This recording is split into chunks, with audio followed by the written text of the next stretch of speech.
Welcome to this press conference for the ANCA Nature Executive Fellowship, the first cohort. We will give just a few minutes for journalists to join. I can't see anyone yet, so we'll just give people a few minutes to join before we start.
Okay, we'll start in 2 minutes, just giving 5 minutes for others to join, but we'll start anyway in 2 minutes. I can see Eugenia has joined. Welcome. Thank you for joining this press conference. We're just giving a couple of minutes more for others to join the meeting before we start.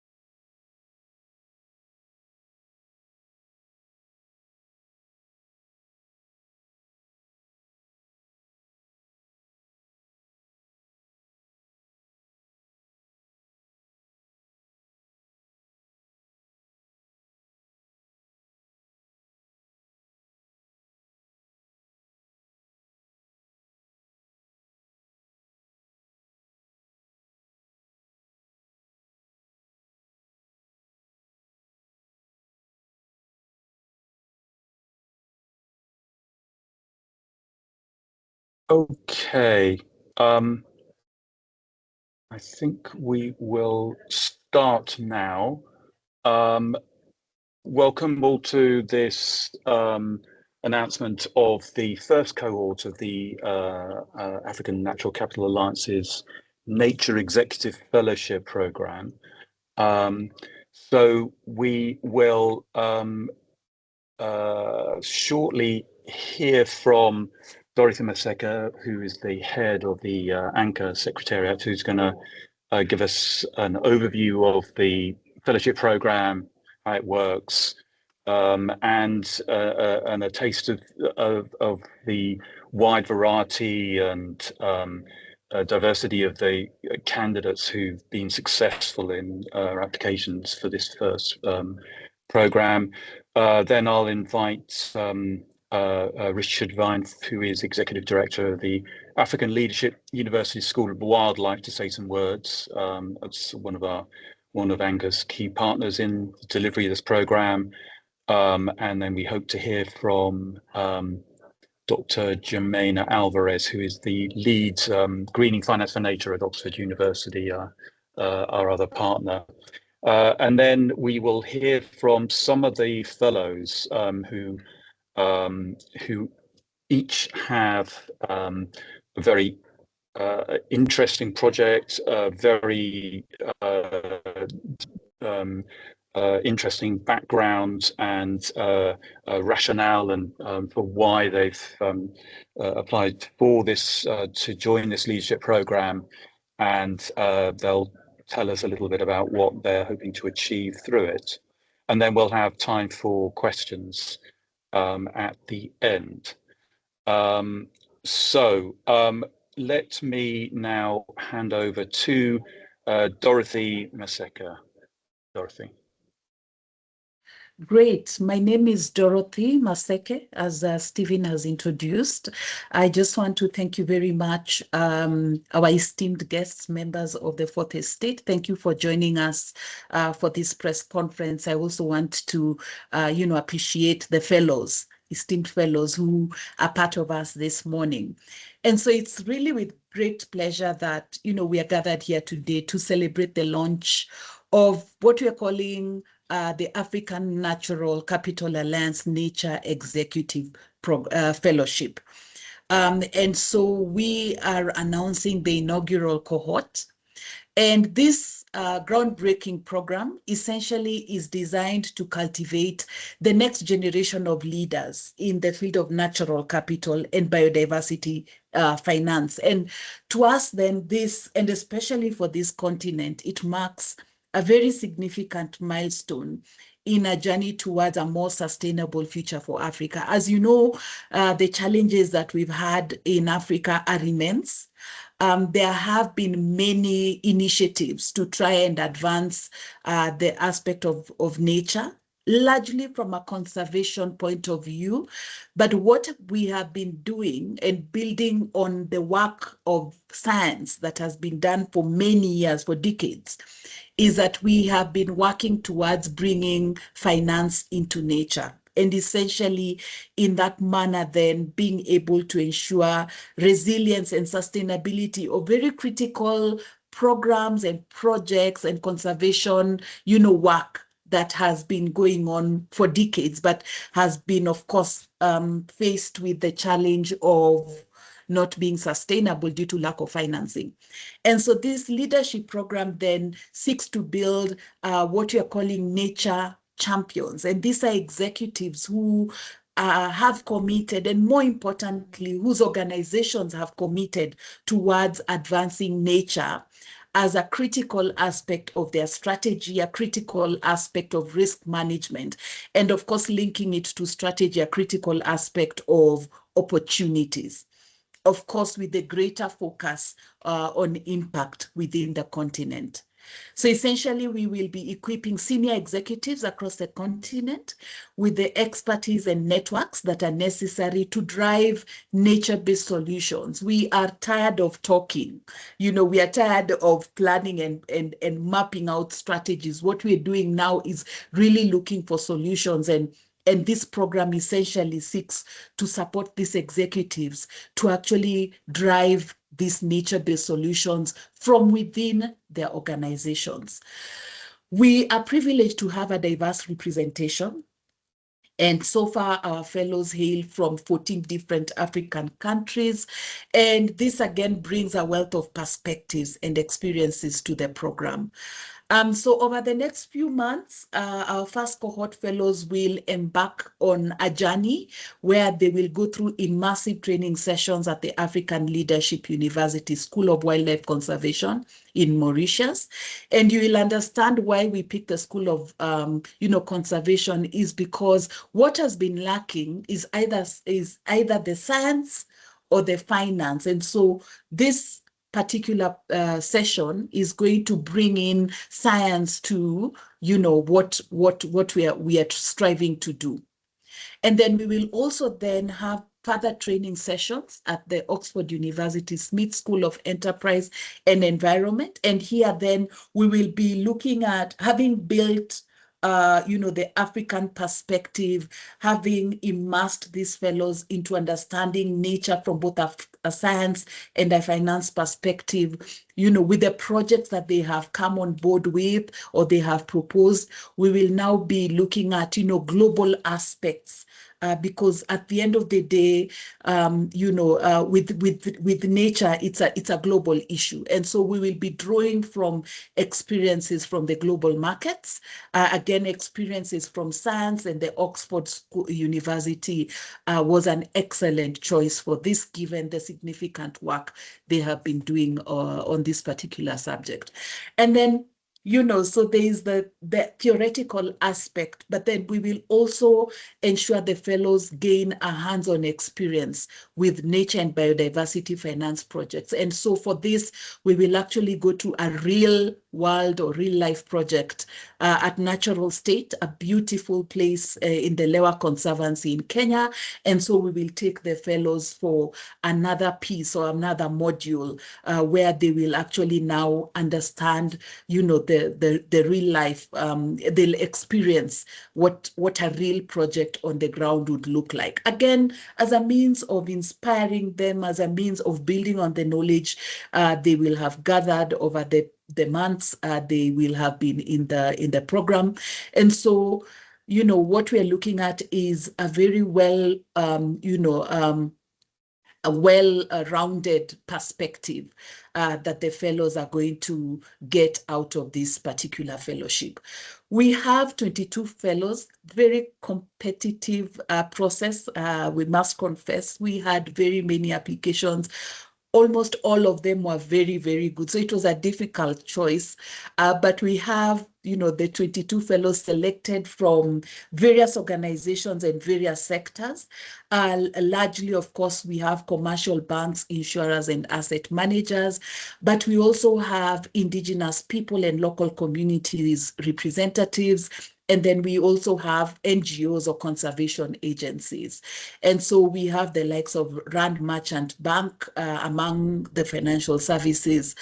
We have BlackRock, we have KCB Kenya, we have Lusaka Securities Exchange, the Development Bank of Namibia, ICA Lion. And from science, we have IUCN, WWF, and a few others. So, looking at this, a very interesting mix. And what we said is we want to bring, all these people to the table. And remember, they're not just people, they're also representing organizations. So you can imagine 22 organizations who are going to be deeply immersed in this particular fellowship. Each organization or each fellow coming in with a project supported by their representative organizations. So I think that's one of the interesting pieces about this particular initiative. The projects that we have seen, that a number of them are committed on working on, and of course we'll be supporting them through the process, include, community carbon and biodiversity projects, projects to do with regenerative agriculture, projects that are connecting smallholder farmers to global markets.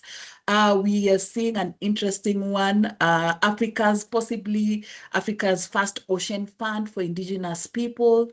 And then, a wide range of other nature-based innovative projects. So we are really excited for the future. Now, this is an important milestone for us. And this particular project is funded by the UK Department of Environment, Food and Rural Affairs, DEFRA. And it essentially helps drive ANCA's mission to catalyze nature-positive African economies. Very quickly, I can see I only have 2 minutes. Some of the impact targets we are aiming towards: further mobilization of capital for nature-related projects, aiming towards around £10 million. Of course, biodiversity impact is a big component. Actually, one of the biggest components. And so but the projected biodiversity net gain for where we are able to measure, we are looking at a target of around 10%. Disclosures is critical, because with disclosures, then institutions are able to commit towards, nature-based solutions, and they're able to give, they're able to offer the transparency required. And then, we don't want nature washing or such things. And so we're also looking towards ensuring that these fellows are able to make their first TNFD aligned disclosures. I want to say a few of them are already early adopters. But for those who are not, of course, we have a target towards supporting them. And again, one other thing is that we want to support around 1 million lives by 2027. And these are, Africans impacted by job creation, Africans impacted through improved resilience, improved livelihood support, among others. And so I would like to take this opportunity to commend our esteemed fellows for their commitment. And more importantly, their organizations for providing this support. These fellows are going to be away from their desks for a couple of weeks, and we don't take it for granted. And so for these organizations, we really admire the dedication and the leadership you're providing, for the African continent. And now I also want to extend our gratitude to our funders, DEFRA, who have really, really committed towards nature positive initiatives by supporting our nature program, through supporting ANCA, and in this particular case, through funding this particular fellowship.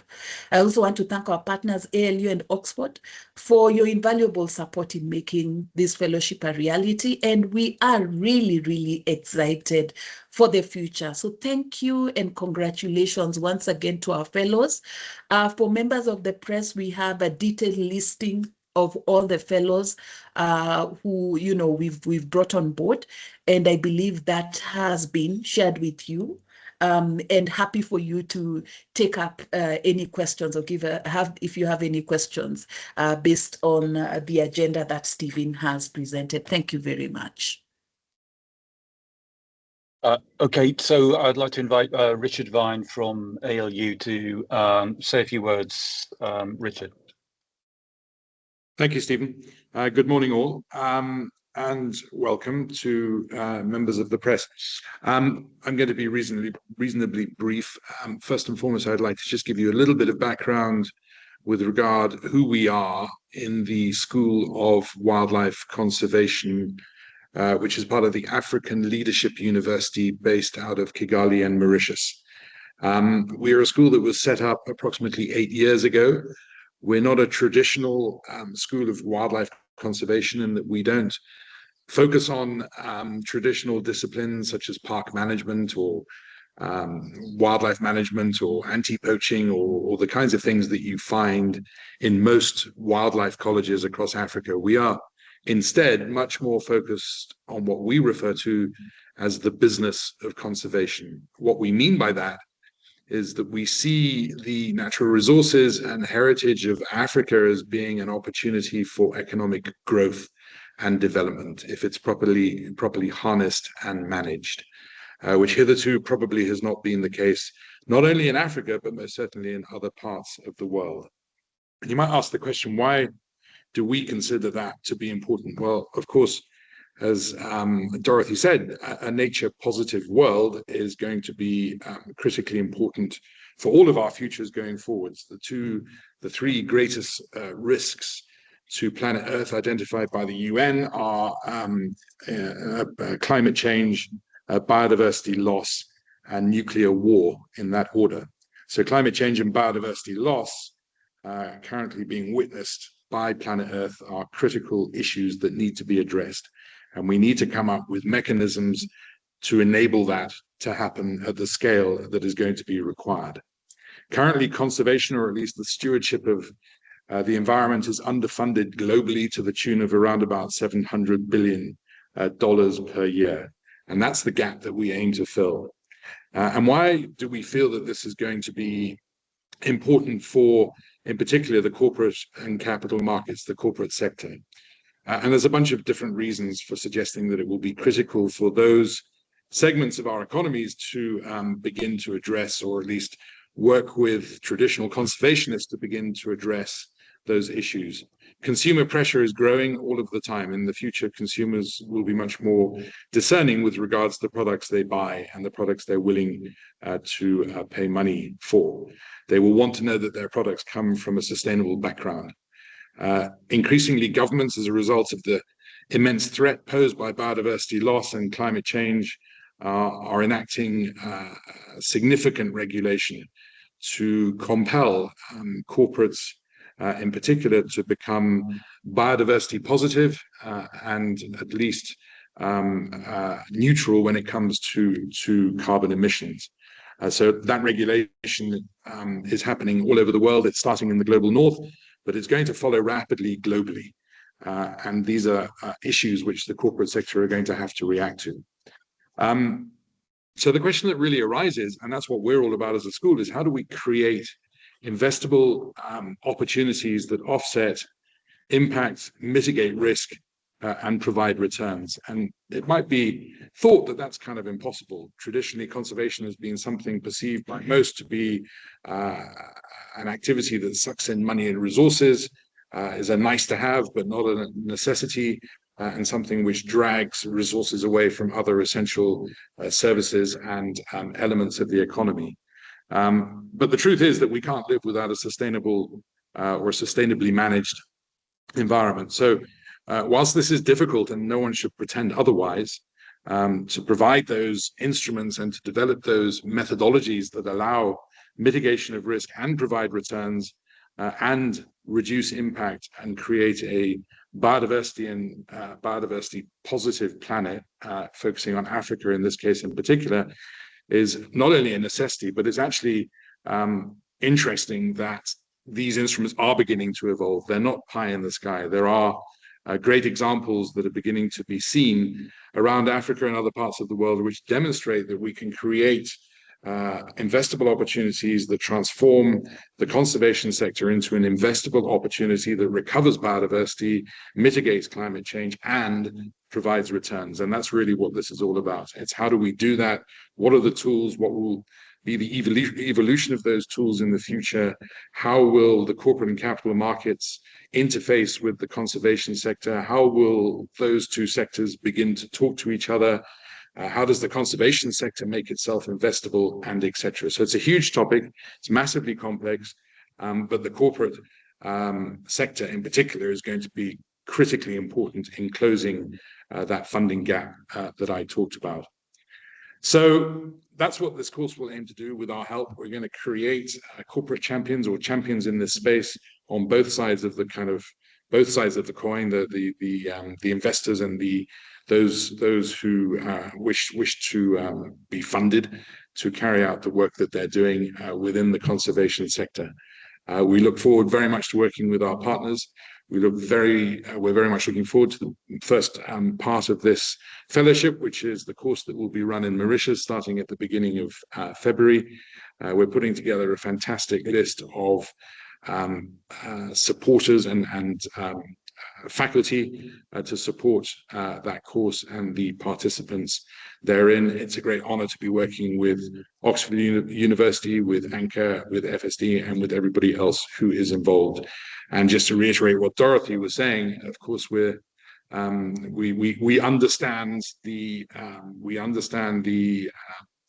what's the word I'm looking for? We understand the work that we are going to require from those people who have been selected for this fellowship. It's a big ask. They've all got day jobs, but we hope that we can make it worth their while, and we hope in the process that we can move the needle forwards in terms of how people begin to perceive this particular space and what opportunities lie within Africa. To reiterate the point, we see this as a school as an economic opportunity for Africa, for growth and for development in a nature positive and socially sustainable manner.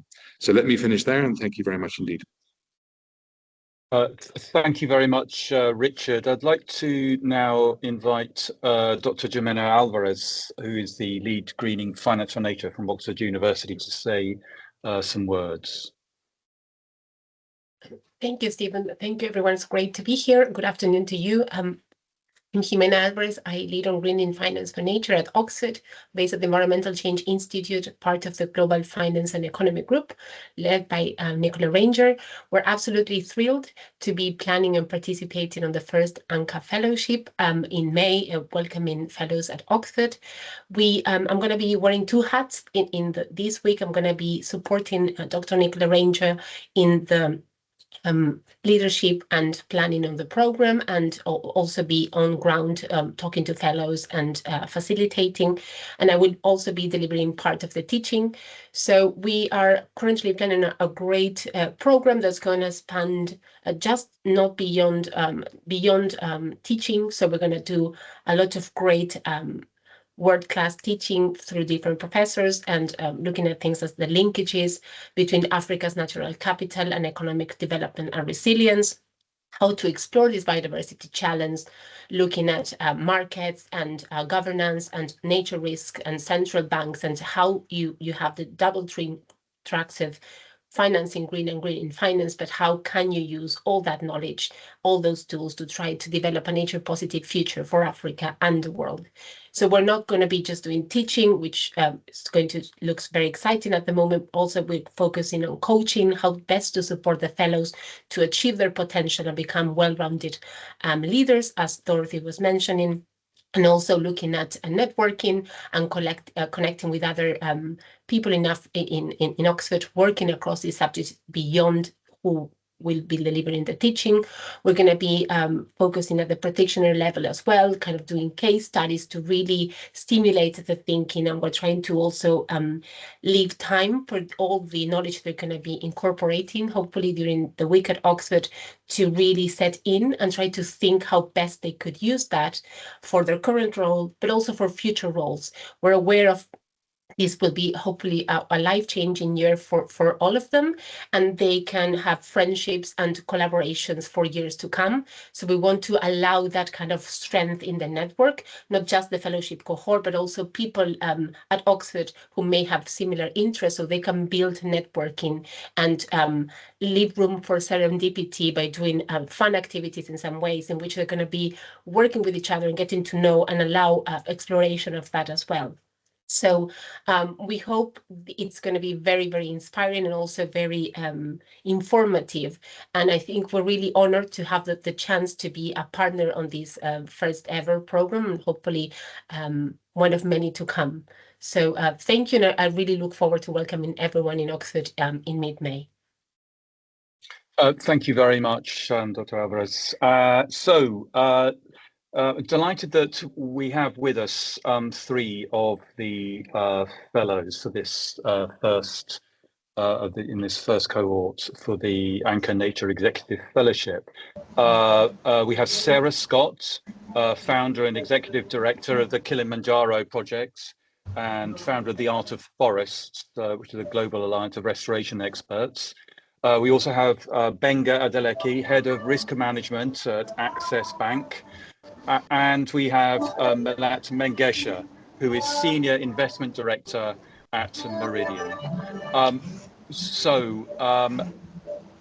like to first invite Sarah. Sarah, I think there's quite a bit of feedback.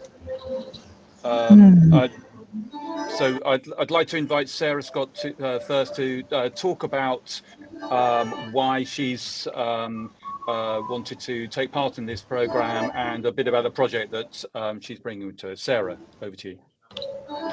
Good morning, everybody. Can you hear me? Sorry, the yes, black background classical music just went up a notch for some reason. Sorry. Okay, we can hear you. Great.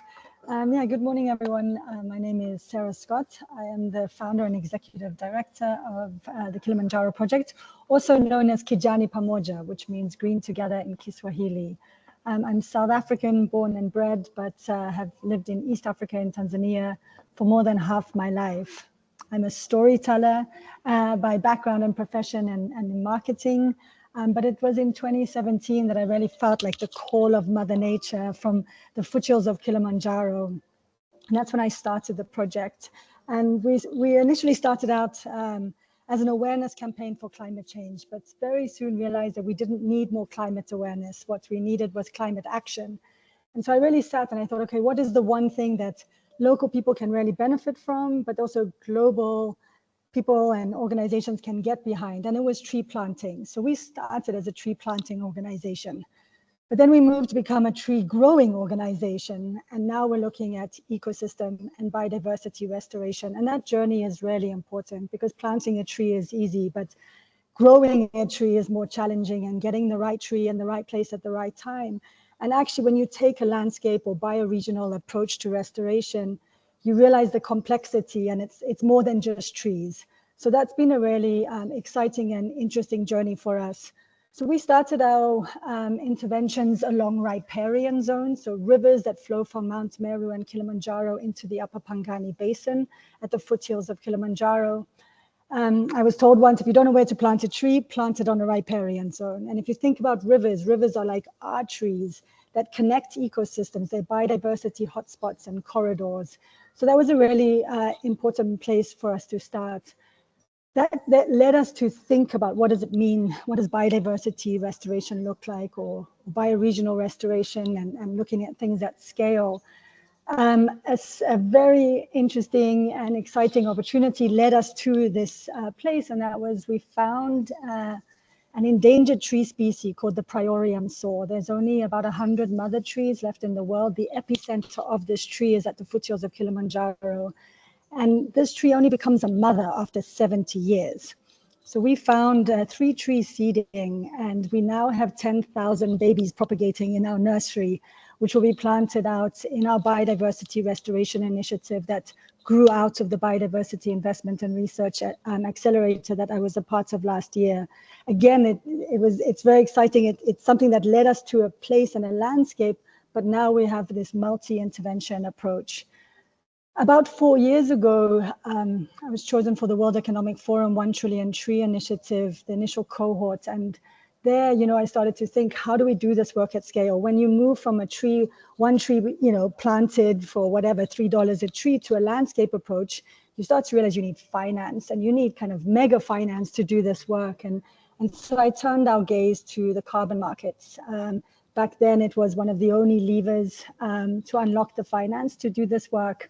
And we were funded by the Nature Conservancy African Forest Carbon Catalyst to develop a community carbon project. We've just we completed our feasibility study, and now in kind of investment raise through a number of potential investors. We're also joining as I'm sure the whole world is, the Symbiosis Coalition RFP at the end of this month. But things are really looking hopeful for this year to unlock that finance. It's really difficult in the early stage in this industry, this like gap of early stage financing to get nature projects financed is really interesting. And I hope that through this fellowship, we're going to be able to unlock some creative solutions of financing nature-based projects in Africa. So for me personally, I'm really excited to be a part of the ANCA Fellowship. I'm an active member of ANCA. I'm partnered with FSD Africa in various ways, and really have a passion to set new models and pathways of unlocking that finance from Africa and for Africa, so that we can maintain our value here before we sell it on to the world or to the highest bidder. So this is my passion, and I hope that we can keep this natural capital within Africa, that it can benefit the local communities who depend on this nature for their livelihoods. More than 60% of people in Africa depend directly on nature for their livelihoods. So, I think that there's a huge potential, there's huge opportunity here, and I hope that we can unlock that together through synergy and the power of partnership that emerged from this executive fellowship. So honored to be here, and thank you very much, Dorothy and your team, for this opportunity. Thank you very much, Sarah. Now I'd like to invite Benga Dleki to say a few words. Benga.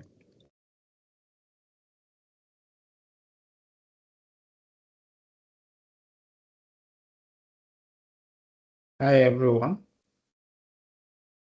Hello, can anyone hear me? Okay, so good day. My name is Benga Deleke. I'm based in Lagos, Nigeria. I work for Access Bank. By way of background, I'm the group head for environmental and social risk management in Access Bank. My responsibility covers development and execution of environmental and social risk management strategy for the bank, climate risk management, sustainable finance, biodiversity conservation, nature-based risk management, and risk mitigation and natural capital opportunities management for the bank. So what stemmed for my interest in the program, the ANCA program, what is even my program in question?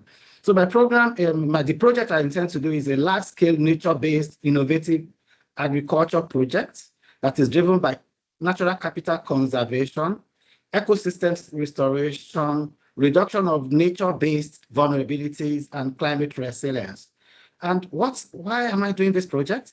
Is because I have actually seen firsthand the significant effect of nature-based issues on the economy and the society. I have a first love for nature-based solutions, and so I have a very strong desire to impact nature-based to impact the economy. So by virtue of a study, 52% of global agricultural lands are now moderately being degraded severely. And in Nigeria, 24% of our GDP in the country comes from agriculture production. Over 36% of the population in the country is also employed by agriculture. So all this just stem on the fact that I actually plan to impact positively on the environment. So centered on biodiversity promotion and integration of conservation financing principles. So my project is meant to alleviate significant food security issues that is becoming an endemic issue in the country, and of course, possibly even across the continent. So my project, to just streamline it, is around high yield, climate, smart agriculture, and disease resilient seedling. My plan is to drive great improvements in agriculture productivity and add value-added food security, of course, and to enhance the income and boost the economy of my country and enhance the GDP of Africa at large. So so that was what made me to be so much interested when I saw the opportunity on this ANCA fellowship program. So the interest. My interest stems from all those things that I mentioned and all the things around the economy and the fact that my plan is to impact the continent.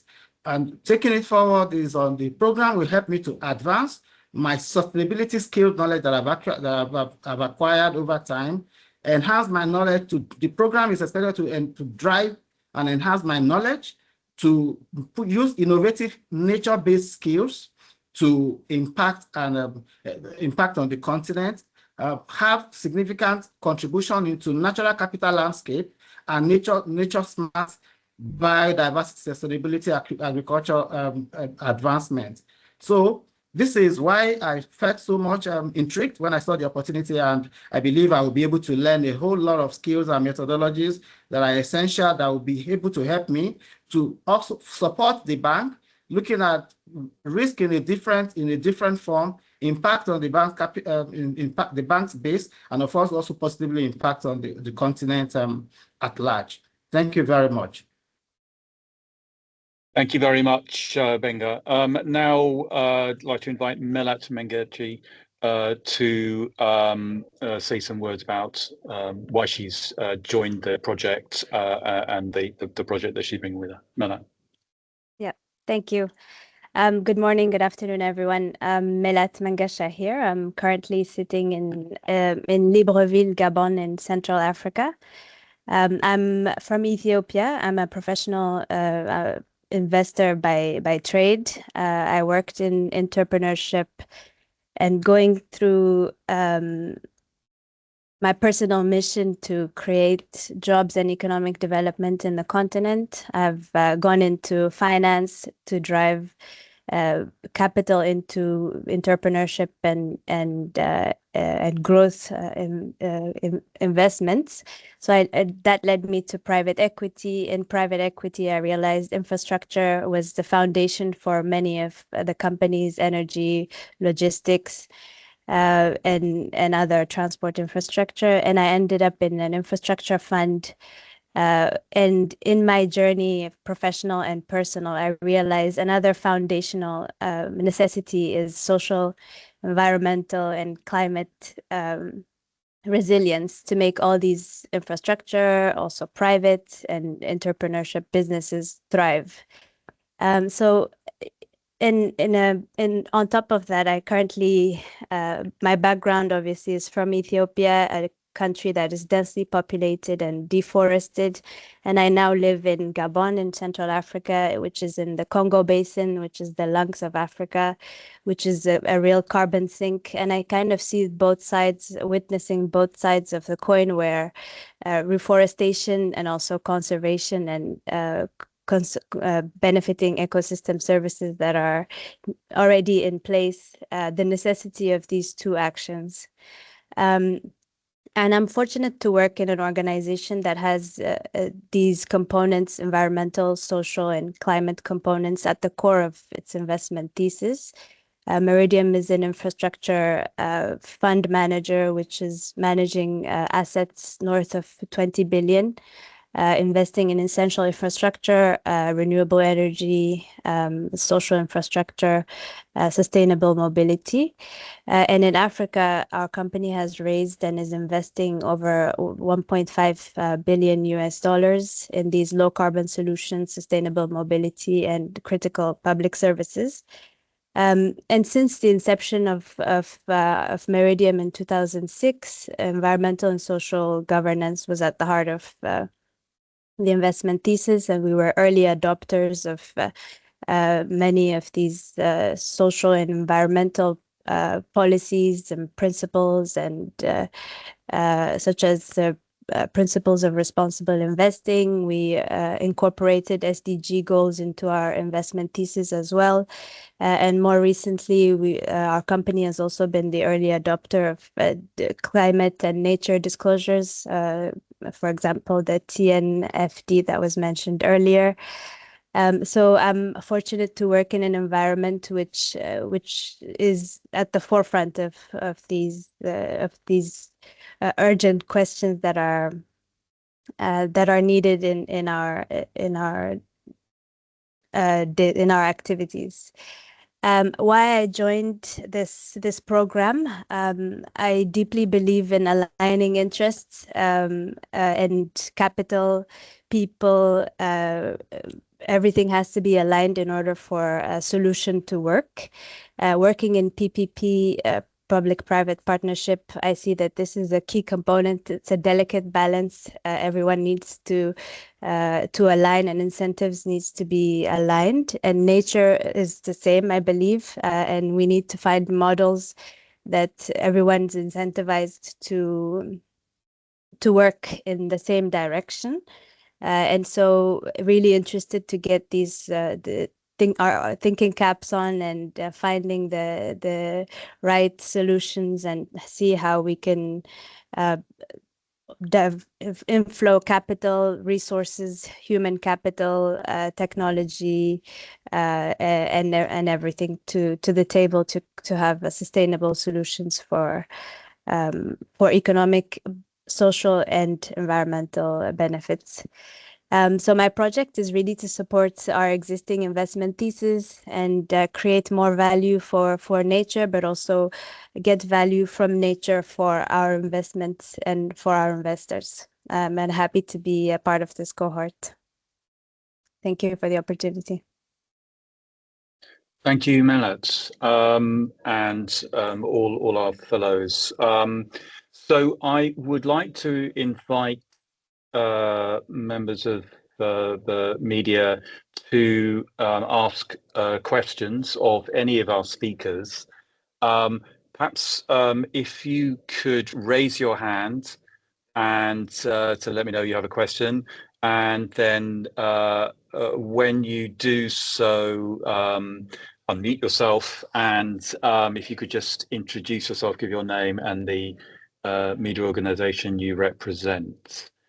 So do we have any questions? I have some myself.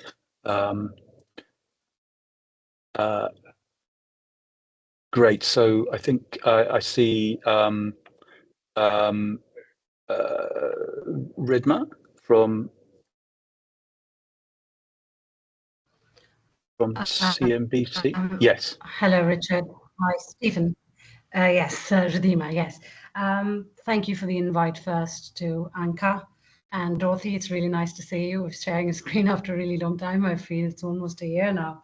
And congratulations to Benga, Sarah, and Melat. Lovely hearing from all of you. I'm Ridhima Shukla, and I'm the Bureau Chief for East Africa at CNBC Africa. Interestingly, my main beat or my area of interest, I'm not going to say expertise at all, in the company of you all, is climate economics and earth economics, is what I like to call it. So I'm very excited for all of you. I see you are all from such different disciplines, and your stories vary so much. I'm excited for you. I wish I had applied for this fellowship. I think the media could truly benefit by collaborating and learning in an environment that you three that I've just heard from will be partaking in. Especially, I'm excited about the fact that one is somebody, Benga, you, who is an expert risk profiler, and you know, the zip code premium that Africa is constantly subjected to. So I'm very excited for you to be working with Sarah, who's developing a project which I am going to assume, if I've missed something, includes community, and at the heart of it is conservation, but with economic development and growth, which is exciting. And from Melat, I must say, sides of the coin, conservation and reforestation. You know, the story of earth economics is also very personal to me. I come from a very sensitive zone of the world. I come from the Himalayas. I am, of course, Indian, and I come from a very sensitive part of the world. I have first-hand experience of glaciers receding in my area, Drangdrung, and about over a kilometer in just a matter of 10 years. So I don't want to get into that, but I am I'm here for all the support that I can provide. I do my best in bringing out the best of the stories that can educate and inform the world about how important it is for us to work for our planet and for our people. My question is really a very simple one. It might come across very simple to you, but what I'm interested in is to understand, is there a collective objective that you all have been brought on board for? Is there an end goal to the fellowship? And if so, if you could tell me what it is and how all of your expertise is going to help you achieve that. And before I go off, I would like to say I'd like to discuss and bring you all on, you know, in the course of your fellowship as you're learning on our network, one by one, to discuss different things. I mean, we talk about risk profiling all the time at Adeleke. I'm surprised. I don't know if you've been on our network already or not. I'm pretty sure you have. On our Western counterparts might have brought you on, but if not, I would love to have all of you. You have such interesting things to say. So that would be my question, your collective goal. Perhaps Dorothy, would you like to take that? Also, Dorothy, congratulations on moving to Zanzibar. I am hella excited for you. I wish I had moved to Zanzibar. It was just a trip. So yeah. Oh, Anyway, no. I didn't move that. No. I wish I had. Anyway, Ridma, thank you so much for those questions and thank you for the kind words. And more importantly, what you've said about connecting these fellows to your network is exactly why ANCA exists, doing those connections. So happy that, you have picked this up. I also just want to give a comment on the aspect of journalism. I think it's critical and it's something that we are considering for the next cohort. And again, this is because communication then becomes a key aspect that we really, really struggle with. And within ANCA, how we've tried to solve for that is we have a communications working group that actually has communications and PR consultants, PR teams of the ANCA membership who are part of that working group. And I'd be happy to invite you, to join that working group, because then you get to really, really understand what we are doing, but more importantly, understand nature. And then you can also support and also gain insights on how to communicate it in a language that would work. So happy to give you that invitation. But specifically on your main question, what is our collective goal? I just want to say that nature finance or financing for nature has really struggled within not just the continent, but globally. So what we really, really aim to do within this fellowship is actually to mobilize capital. And the capital we are really, really working on is private capital.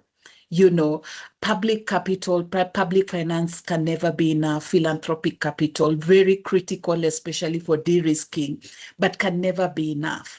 And so what we are looking for is private capital. And so we have a modest target of 10 million pounds, but I say modest largely because the opportunities are huge, but little is flowing through. And so we want to use this as a case to show that, look, we can actually mobilize capital, and this private capital, and that's what you're talking about. I want to mention that some of the institutions who are already within the membership, over the time that they have been within ANCA membership, they've already worked on, and some of them are issuing bonds, and some of this is public information. And therefore that 10 million pounds is really small compared to some of the projects that they're already working with. But specifically for the fellowship, that's our target. Biodiversity is key.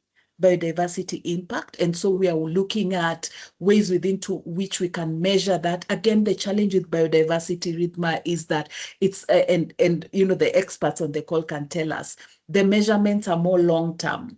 So you're not going to talk about species abundance in 1 year. It may take 3, 5, 10, 15 years.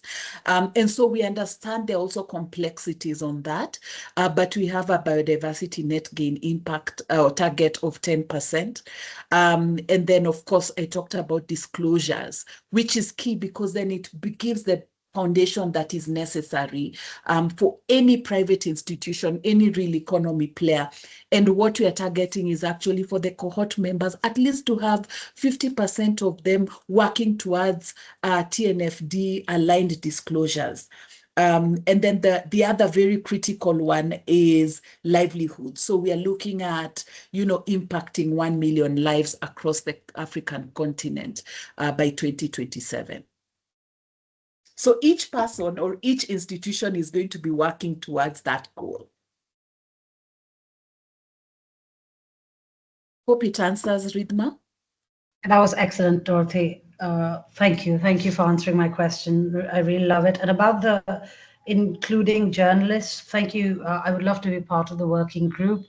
The idea, like you just mentioned, it helps because the way we measure metrics is evolving so fast, and this is going to be, all of this has to be achieved over generations, and so much is changing constantly. Also advocacy and the sovereign approach of developing nations around the world, and climate justice is something that I want to keep at the center of all of these conversations. So I'd be very keen on any kind of guidance and learnings that I can get through your organization. You've always been kind, Dorothy. Your interviews are always something that enlighten us. I wish everyone all the best, and I hope to see you guys after and during the fellowship once, I hope, to bring on your views on CNBC Africa. Thank you. Thank you, Rudima, and thank you for your question. So we're almost out of time. I suppose maybe I could, the one question I was thinking, actually picking up the points you were just making, is this issue around bringing communities with us. Because I think there's been some obviously interesting aspects to the carbon credit markets and criticism about that. What can we learn from the history of the carbon markets that can now be applied to the financing of nature and biodiversity? Maybe I could just think maybe some of our fellows would like to give us their. So it's Sarah and Benga and Melat. Maybe you have some ideas. Sarah. I think by not including communities, I think too long communities have been seen as beneficiaries and not as business partners.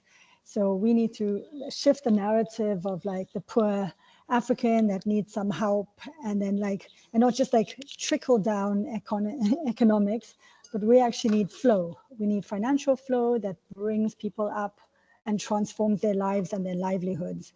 And I think by not doing that, you create huge risk to the project. So in a very sensitive way, often when I'm with investors, I actually say that often their kind of term sheets and what they want and their returns that don't give the communities the value that they deserve from the risk that they're putting in actually causes the biggest risk to project success. Because if you think about it, a carbon project is 40 years long. So let's say there's a deal that was struck and there's a poverty mindset here, right? The community will take what they can get now because they're hungry today. They're not thinking in 5 years' time. So that contract an investor is signing with this smallholder farmer or a community member actually means nothing. So let's say fast forward, they sign the contract, fast forward 15 years from now, and the son of that farmer is on his smartphone and he's looking at the cost of a credit and he's like, wow, my father got $20 a ton. Carbon is now trading at $100 a ton. Where's this upside and why aren't we getting it? Do you think that he's going to stay with the program, keep those trees in the ground? Unlikely. So there needs to be that consideration for the long term, because this carbon projects, you need patient capital for one. Nature's timelines don't match the current kind of many of the financial funds that are out there. So we need to start to see a match, and also that nature is complex and working with communities are complex. So they don't just fit into neat little spreadsheets. We need agility. We need to be able to change, learn, and be adaptive for the long term. Thank you, Sarah. Melat, do you have some views on this? Yeah, just piggybacking on what Sarah just said, it's really having the same sort of incentives and drivers, right? In infrastructure, we're investing for 2030 very durable, resilient assets, and we need to take into account that this win-win partnership has to last that long with the communities, with the environment and climate that we're working in, and has to be economically beneficial for the users and the government that's contracting it. So it's really having the same mindset in tackling climate projects, but that are even longer lasting in terms of impact, right? Thanks. So what I think, let me chime in.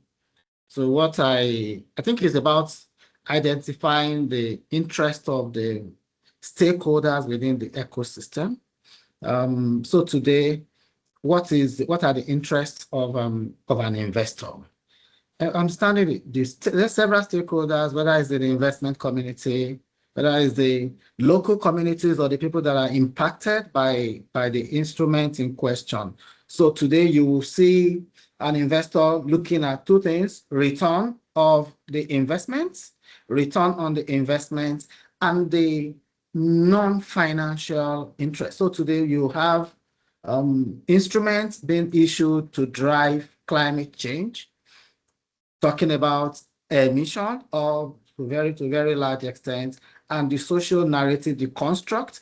So what FSD Africa, ANCA, and the ESO is doing around knowledge impacting, capacity development, working with the stakeholders like the likes of the media to it's not only emission or CO2 emission reduction. So all this stimulating and addressing the stakeholders' interests that will make all the people within the ecosystem, the investor willing to, of course, put a sizable amount of funds. So today we have like the G8, G10, sterilizing hundreds of millions of dollars on climate change, net zero. Meanwhile, there are other fundamental issues aside from this, which is around nature to a very large extent,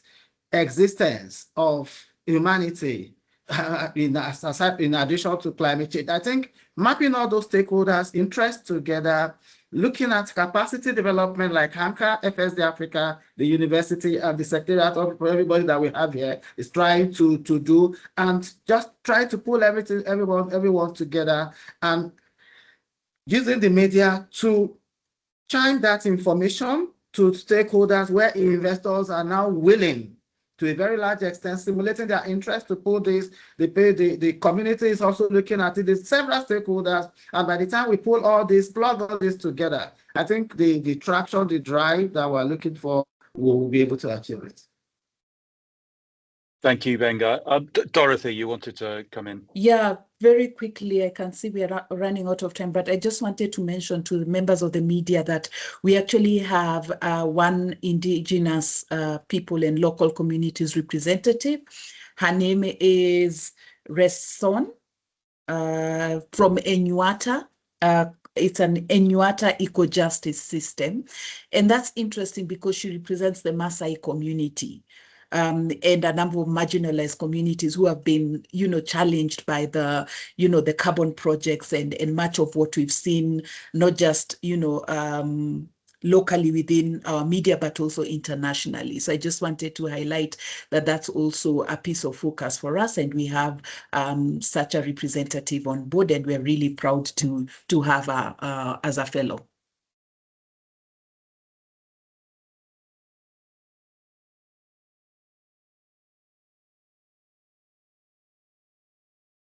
Wonderful. Stephen, Thank you for sharing. Are you frozen? Well, good. Stephen, you're frozen. Stephen is frozen. So Biggie, is there anything else that we were meant to discuss? Stephen is frozen. Sorry, go on. I'm back. Good. Hopefully. He's back. Yeah, He's back. sorry. My team's decided to quit of its own accord. No, I think just to say, unless we have any other questions from the media, to thank everyone for taking part. We will be sending out, as you said, the full list of ANCA fellows, the 22. Redeemer, if you are interested in talking to any of the others, let us know. As Dorothy mentioned, actually, Brenda Rezon, who's representing an indigenous community, was due to take part actually today, but was unable to find a connection. But if you were interested in speaking to her, then I'm sure we could set that up. And we would be delighted to keep you informed about the progress, and and you know, I'm sure the fellows would be very, very happy to talk to you and about their progress as the project continues. So unless anybody has anything else to say, thank you so much everybody for your time, and also we'll be making a recording of this available on our YouTube channel, on the ANCA YouTube channel, but we'll send links to that. Thank you all. Bye-bye. Thank you. Bye-bye.